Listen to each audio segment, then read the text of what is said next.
Hey everyone, welcome back. In the previous video, we talked about the tax of the network. We looked at the numbers, the 100-millisecond delays, the serialization costs, the physics of the speed of light. But today, I want to take a different approach. I want to look at the life cycle. I want to trace the biography of a single request. As software engineers, we spend our lives sitting on top of a mountain of abstractions. We use libraries like Axios or Fetch, or we just type a URL into a browser. To us, that feels like a singular action. You hit enter and the page appears. It feels like magic. But as a first principles engineer, you should be suspicious of magic. Magic is just another word for complexity I don't understand yet. Let's look at this moment. I haven't hit enter yet. Right now, this request exists only as a string in the memory of the Chrome process. It's just some UTF-8 bytes sitting in a buffer. But the moment I hit that key, massive multi-layered machinery wakes up. First, we have to talk about the operating system intervention. Your browser is just a user space application. It has no permission to talk to the physical world. It cannot talk to the Wi-Fi card. It cannot talk to the fiber optic cable. To send those bytes, the browser has to beg the operating system for help. This happens through a syscall, specifically a socket call followed by a connect call. If you've never looked at the socket API, you should. This is the basement of the internet. When the browser calls connect, it's essentially saying to the Linux or Windows kernel, hey, I have these bytes. I want them to go to this destination. Please handle the logistics for me. At this exact moment, the CPU stops running your browser code. It performs a context switch. It saves the state of the browser, switches to kernel mode, and starts running the network stack. This is a huge transition. We've moved from the world of UI and JavaScript to the world of interrupts and buffers. Now, the kernel has a problem. It has this long string, the URL, and it needs to turn it into a packet. Let's talk about the anatomy of the packet. This is our message in a bottle, but it's a very specific kind of bottle. In the networking world, we have a limit called the MTU, Maximum Transmission Unit. For almost the entire internet, that limit is 1,500 bytes. Why 1,500? It's a historical artifact from the early days of Ethernet. If you try to send 10,000 bytes of data, the kernel has to chop it up into 7 different packets.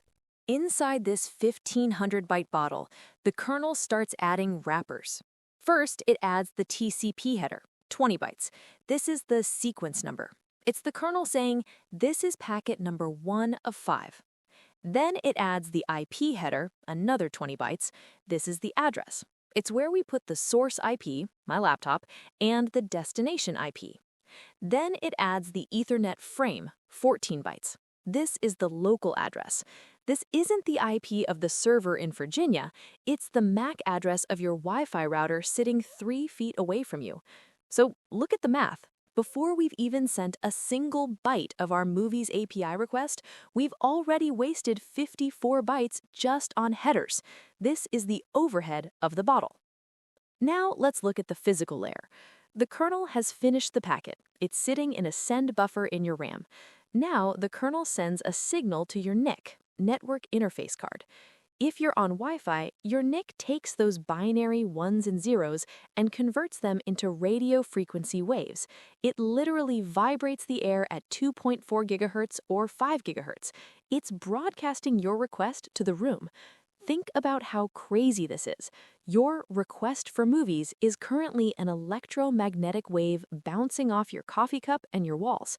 Your Wi-Fi router, the gateway, is listening. It catches those waves, converts them back into electrical pulses, and says, okay, I know where this needs to go. This is where the anatomy of the request truly begins. It's going to go from my router to my ISP's central office. It's going to hit a BGP router that has to decide if it should go to Seattle or Los Angeles. It's going to hit an edge server that might try to intercept it to save time. It's going to hit a firewall that is going to scan it for viruses.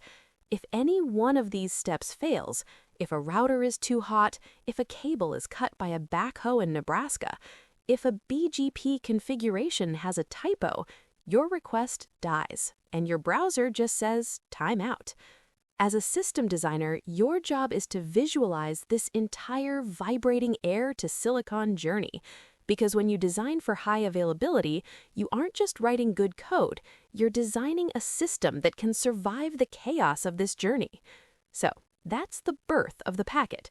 We've moved from a string in a browser to a 1,500-byte binary message vibrating through the air. Now let's talk about the first major hurdle this packet faces, finding the destination. Because right now, my packet has an IP address, but how did I get that address? I typed a name, not a number. And that brings us to the identity layer of the internet, the DNS. Okay, so our packet is born. It has headers, it's vibrating through the air as a radio wave, but it has a problem. It has a destination field in the IP header that needs to be filled with a number, an IP address. But I didn't give it a number. I gave it a name, Netflix.com. How do we bridge the gap between human language and machine addressing? This is the job of the Domain Name System, DNS.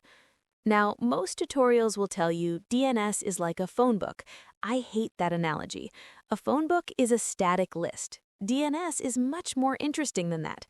DNS is a distributed, hierarchical, eventually consistent database that relies on a recursive game of, I don't know, go ask my boss. Look at this trace. This is the actual path of inquiry. When my computer needs to find Netflix, it doesn't just ask the internet. It starts by asking a recursive resolver, usually provided by your ISP or a service like Cloudflare's 1.1.1.1. If the resolver doesn't have the answer in its cache, it has to start from the very top. It goes to the root name servers. There are only 13 logical root servers in the entire world. They are labeled A through M. These servers are the ground truth of the internet. But here is the first principle of DNS. The more important you are, the less you know. The root servers don't know where Netflix is. They don't even know what a Netflix is. Their only job is to know who is in charge of the .com top-level domain. So the root server looks at the request and says, I don't know, but here is the IP address for the .com TLD servers. Go bother them. Now our resolver travels to the TLD server. The TLD server says, I don't know the IP of Netflix, but I know that Netflix manages their own identity. Here are the IP addresses for Netflix's authoritative name servers. Finally, and only now, do we reach the source of truth. The authoritative server is the only one in the chain that actually has the A record, the address record. It says, Netflix is at 54.237.226.164. Now, why does this matter for system design? Why should you, as an architect, care about this recursive hopping? Because of latency and reliability. First, let's talk about the protocol. DNS almost exclusively uses UDP, User Datagram Protocol, on port 53. Why? Because TCP is heavy. As we saw in video 3, TCP requires a three-way handshake. If every DNS query required a TCP handshake, the internet would feel like it's stuck in molasses. But UDP is unreliable. There is no guarantee the packet will arrive. If your DNS packet gets lost in a congested router, your browser just sits there spinning. It hasn't even started the request yet. This is why DNS latency is often the silent killer of P99s. Second, look at this number in the terminal, TTL, time to live. This is the memory of the internet. If Netflix wants to move their servers to a new IP address, they update their record. But the rest of the world has cached the old IP. The ISP, the resolver, even your own operating system is holding on to that old number until the TTL expires. This is the consistency versus availability trade-off. If you set a high TTL like 24 hours, your DNS is very fast because everyone has the answer cached. But you lose agility. If your data center catches fire, you can't redirect traffic for 24 hours. If you set a low TTL, like 60 seconds, you are agile. but you are forcing every user to pay the DNS tax every minute. When you design a global system, you don't just set up DNS, you design a DNS strategy. You use things like geo-DNS, where the authoritative server looks at the user's IP and says, "Oh, you're in Tokyo? Here is the IP for our Tokyo data center. You're in Paris? Here is the IP for Dublin." We are literally steering the request before it even reaches our network. DNS is the first load balancer in your stack. Respect it, or your users will suffer before they even see your first byte of HTML. Okay, we have the IP. The message in the bottle now has a destination address, 54.237.226.164. The packet leaves my house, goes through the air, hits my router, and enters the core of the internet. Now we enter the wilderness. How does a packet in my living room know which physical cable to take to get to a data center in Virginia? The internet is not a single unified map. There is no Google Maps for packets.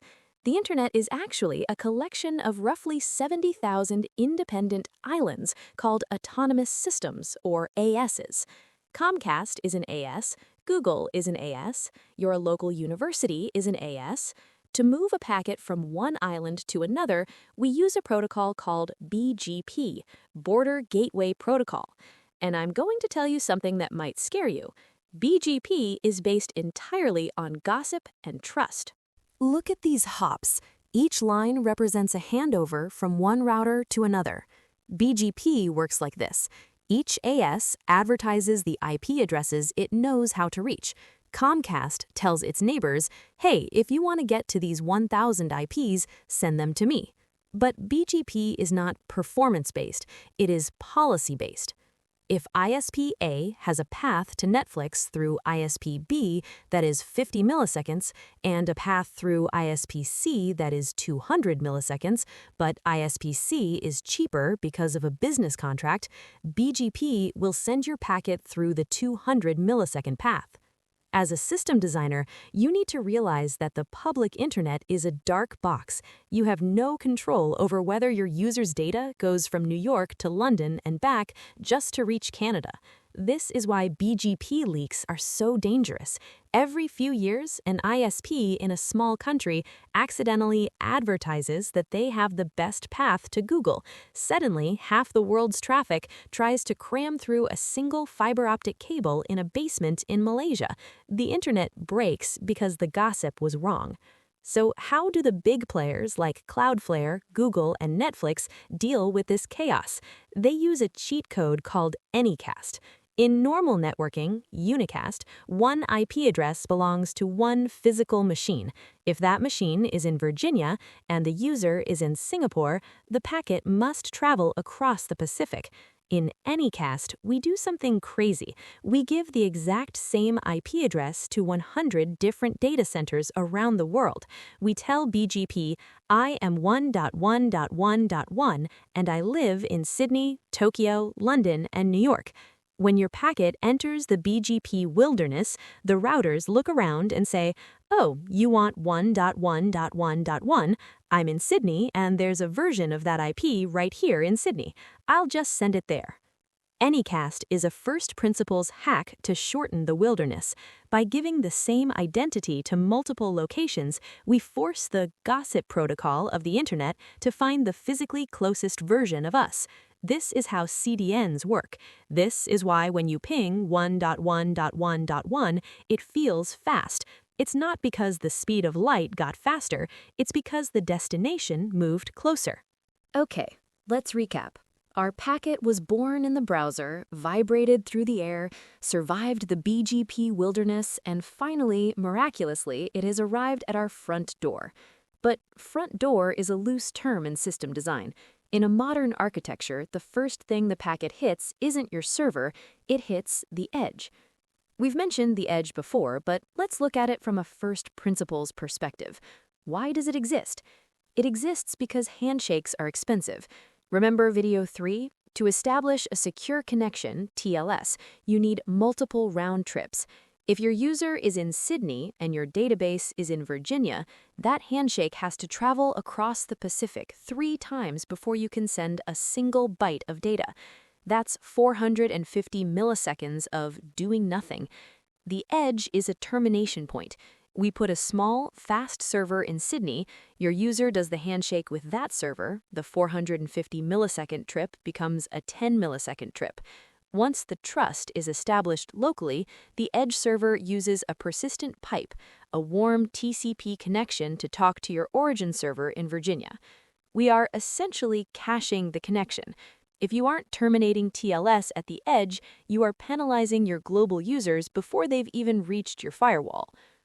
Now, let's say the packet is inside. The next stop is the WAF, Web Application Firewall. Think of the WAF as the bouncer at a club. The BGP router just looked at the envelope. The WAF looks inside the bottle. This is called Deep Packet Inspection, DPI. Look at this payload. This is a classic SQL injection attack. To a router, this is just bytes. But to a WAF, this is a weapon. The WAF has to scan the incoming string, character by character, and compare it against thousands of signatures or regular expressions. But wait, think about the physics. Every regex rule you run is a CPU operation. If your WAF has 2,000 rules and your request is 1 megabyte of JSON, your WAF is spending massive amounts of time just reading.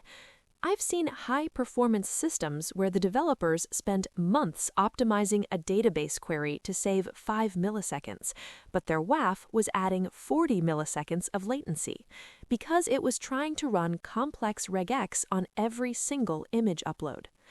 The first principle here is security has a latency tax. If you want to be fast, you have to move your WAF rules as far upstream as possible, ideally to the edge hardware, so the clean traffic can pass through your main load balancers unburdened. When you hear load balancer, you might think of Nginx or an AWS ALB, but there are 2 ways to balance traffic. Layer 4, transport layer, is blind. It only looks at the IP address and the port. It doesn't open the packet, it just says, you go to server 1, you go to server 2. Because it's blind, it is insanely fast. It can handle millions of requests per second with almost 0 latency. Layer 7, application layer, is smart. It opens the packet, it reads the HTTP headers, it says, oh, this request is for /images, I'll send it to the S3 bucket. This request is for /API/v2, I'll send it to the Go service. Smart sounds better, right? But smart is expensive. To do L7 routing, the load balancer has to buffer the request, parse the string, and make a decision. This adds milliseconds. In a world-class architecture, you use both.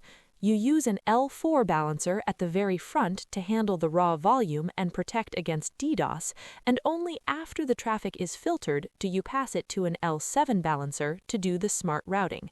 Don't make your smart routers do the heavy lifting of the dumb routers. Finally, the packet reaches the API gateway. This is the lobby of your application. This is where we do the business logic of infrastructure.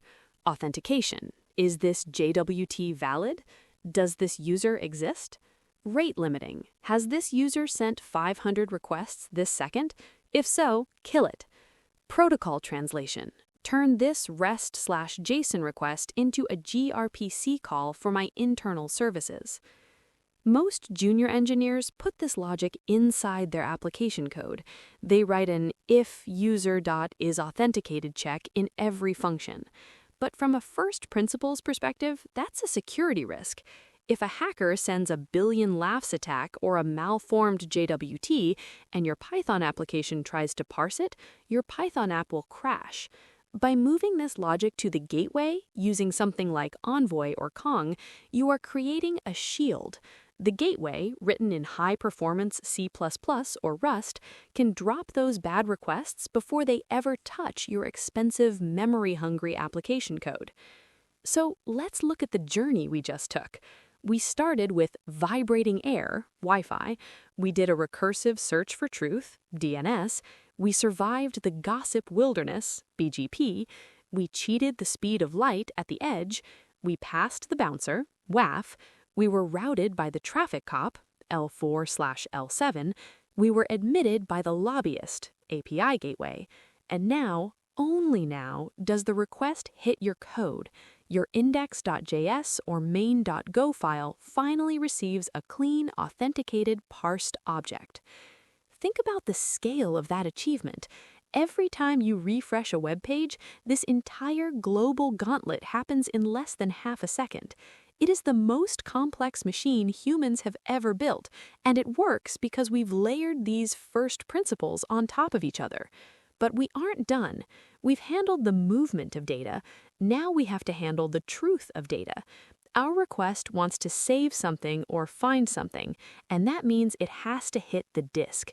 In the next video, we are going to look at the physics of persistence. We're going to talk about why disks are slow, why B-trees are magic, and how we ensure that once a byte is saved, it stays saved, even if the power goes out. I'll see you in video 5.